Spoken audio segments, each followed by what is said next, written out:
Chapter 10, Freedom of the Press. Judy Morgan was a reporter for the Westfield Gazette, the local newspaper. Westfield was a quiet little town. There was the occasional burglary, the teenagers got rowdy once in a while, and there was some shouting at the town council or the planning board show and then. But mostly, things were calm and orderly in Westfield, and every Thursday, the Westfield Gazette proved it. Ted Bell sold advertisements for the paper, and he had a daughter in 4th grade at Lincoln Elementary. He told Judy that a bunch of 5th graders were making trouble and were not obeying teachers anymore, that there was something about a secret code word, that word they were all using. And half the students had been kept after school one day last week, including his own little girl. The only other story Judy was working on was about 18 new trees that were going to be planted along East Main Street. The trees could wait. This thing at the elementary school sounded like a real story. So Judy Morgan showed up at Lincoln Elementary School at 3 o'clock the day after Miss Chapman had been to visit Nick's parents. The sign on the door said, "All visitors must report to the office," and she did. On the bulletin board outside the office, Judy saw Miss Granger's notice about the punishment for using the word Frindle. She stepped back 2 paces, aimed her camera at the notice, and snapped a photo. She read the notice once more, and then stepped into the office. Miss Freed, the school secretary, looked up and smiled. "May I help you?" "Yes, I'm sure you can. My name is Judy Morgan, and I work for the Westfield Gazette. I'd like to know about the poster outside the office. The one about this word Frindle? Who should I talk to?" Miss Freed stopped smiling. She was sick and tired of anything to do with that word. For the past week, her phone had been ringing off the hook. If it wasn't a parent complaining about a child who had to stay after school, it was someone from the school board trying to get in touch with Miss Chatham or Miss Granger. Miss Freed pursed her lips and narrowed her eyes. She said, "You'll have to speak with the principal. Let me see if Miss Chatham is free." She was. There isn't a principal alive who won't find the time to talk to someone from the local newspaper. The reporter was invited into Miss Chatham's office.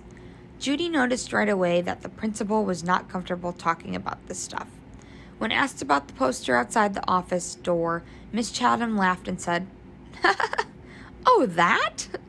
It's nothing really. Some kids have been playing a prank, and it was time to put a stop to it." The principal's laugh sounded phony to Judy Morgan. "And did that notice put an end to the prank? I heard that a lot of children were kept after school last week. Would you tell me a little about that? Parents would like to know what's going on." Miss Chatham looked like a kid who had been sent to the principal's office. She squirmed a little in her chair and tried to smile. She said, "Well, we do still have a little problem, but it's under control. Miss Granger may have overreacted a bit. I don't think the children have really been trying to be disrespectful. They're just having some fun, and it's more like a difference of opinion." And then Miss Chatham went on to tell the reporter what she knew about the word Frindle and how it had become popular among the students. Judy Morgan took careful notes. And when the principal had finished, Judy said, "Would you mind if I asked Miss Granger a few questions?" Miss Chatham said, "No, not at all." But Judy could tell that the principal wished she would just go away. What could she say, though?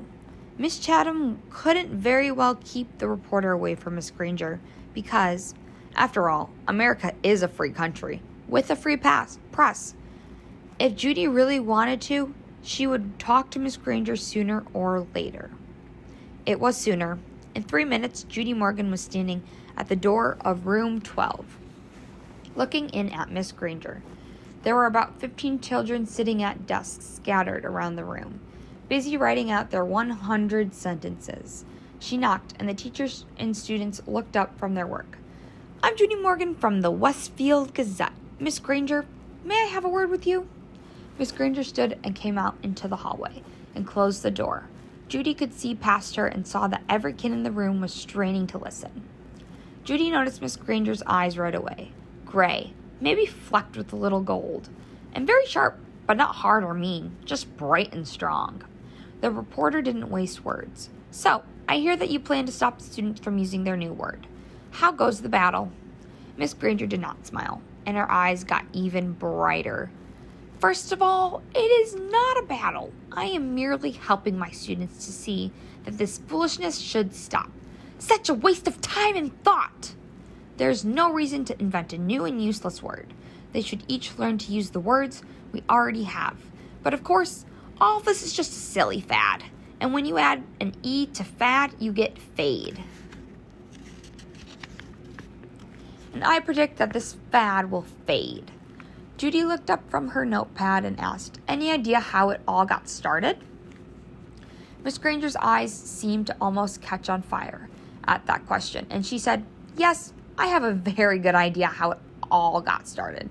It was one young man's idea, a 5th grade student, named Nicholas Allen. And now you will have to excuse me, Miss Morgan, for I have papers I must grade." And with a brief, firm handshake, Miss Granger ended the interview.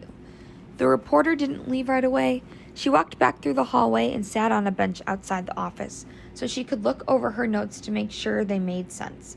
It took her about 5 minutes. Then Judy stood up, put her notebook in her large black purse, waved goodbye to a frowning Miss Freed, and headed out the door.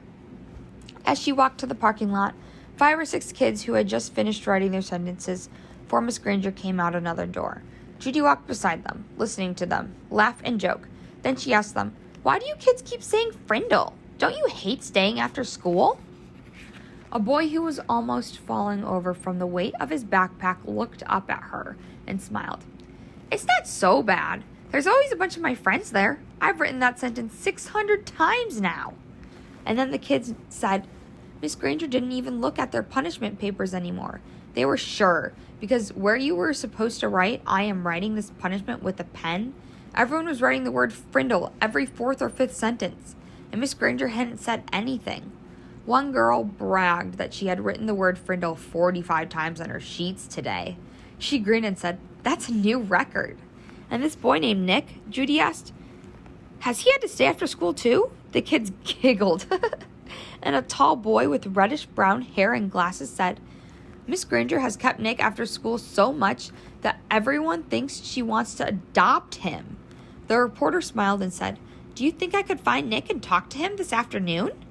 The boy looked at Judy for a second and then said, "I don't think Nick would want to." That's a new record. "I don't think Nick would want to talk to you right now. He might say something stupid and get himself in trouble." Then he grinned at his friends. The kids laughed and poked and punched each other and headed off down the block. Judy drove back to her office and started writing. The next morning, a brown envelope arrived at the Gazette offices addressed to Judy Morgan, and below her name was written, "Frindle Story." When Judy opened it, there was a class picture with the 5th grade at Lincoln Elementary School. Miss Granger and the 6 other teachers were standing at the ends of the rows, and the kids were dressed neatly, hair all combed. But there was something odd about the picture. The reporter looked closely and saw that each kid was holding up a pen, and each little mouth was puckered in the same way. She was puzzled for a second, but then she said softly, "Of course! They're all saying Frindle." Written on the back of the picture in neat cursive was, "3rd row, 5th from left." Judy looked at the picture, and there she saw the same grinning, red-haired boy with glasses that she had talked to in the school parking lot yesterday. She chuckled and said, "Well, well, well. Pleased to meet you, Mr. Nicholas Allen."